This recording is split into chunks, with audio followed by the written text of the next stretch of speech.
So the Bruins and Arizona are obviously talking. They talked about Callahan. Kessel's probably come up. If you're the Bruins, would you take a nibble? I would. They should be buyers at this trade deadline. And look, I'm not the biggest believer in them, but given that this feels like the last roundup, especially for Patrice Bergeron, it feels like this could be his last season. Why not? Be buyers, whether it's someone like Phil Kessel or another defenseman. There was another one floating around today, Mike, that you might have missed, is that TSN Canada, I think, might have been the ones that reported that they might be in on Marc-Andre Fleury. Like, that one is like, what? Why would you need another goalie unless Linus Ullmark and that contract of his is going out the door? Well, unless trading for Fleury is a way to get rid of that Ullmark contract. Yeah, that I could live with. But otherwise, like, why would you need Marc-Andre Fleury? Okay, well, I hope they're active. And Phil Kessel is ordinarily someone that I would not touch with a 10-foot pole. Okay, I think he is trouble. He did win with Pittsburgh, but hey, look, you play with Crosby, Malkin, Letang, you're going to win, and so he did.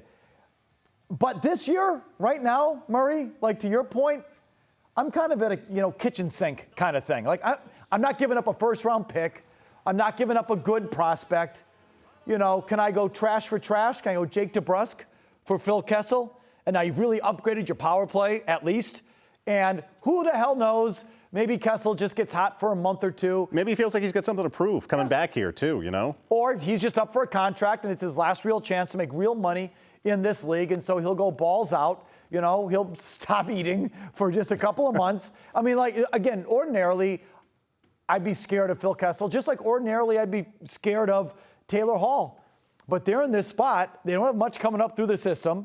And if there's a guy like that who you can get for a cheap price, I think you kind of have to take advantage of it. Yeah, and I hate any thought of them being any kind of sellers. That's been... no way. No, they shouldn't be. They won't be. And given how Jeremy Swayman has looked, and I think he's clearly the better of the two goalies, you've seen it before, like a red-hot young goalie can get super hot in the playoffs, he can go on a deep run. He's really the catalyst to it. So, no, they should be buyers. And if Phil Kessel's part of that, do it. Bring me Phil Kessel. They need a right wing. Craig Smith, whatever, who's ever been on that right side. I mean, then you really have an interesting top six. I don't know, again, how reliable it would be, but if you've got Taylor Hall, and I don't know how they would do the lines, but Taylor Hall and Phil Kessel on your second line, and then you've got Marchand, Bergeron, and Pastrnak, like that's a pretty intriguing, top six. Anyway, so stay tuned on that. Jones said the win the other day meant absolutely nothing. Do you agree?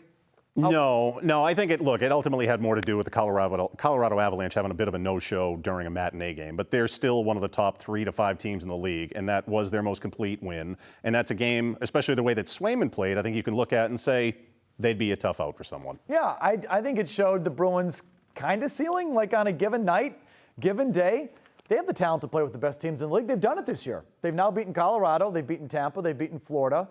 They've gotten killed by Carolina, but they have faced down some Washington. They faced down some of the better teams in the league and won. And that game on Monday might have been Brandon Carlo's best game of the season, too. So if you can get more productivity out of him like that, then yeah, I think there's some reason to come out of that really optimistic. Yeah, the way I stand on the Bruins is this. I'm not going to write them off. Am I like buying? Are they like some sort of cup, favorite or, heavy contender? No, of course not. But I ain't going to write them off. Like, I'll put them in that category of sneaky team, a team I wouldn't want to face. Like, for example, if the playoffs began tonight, it would be Florida Bruins.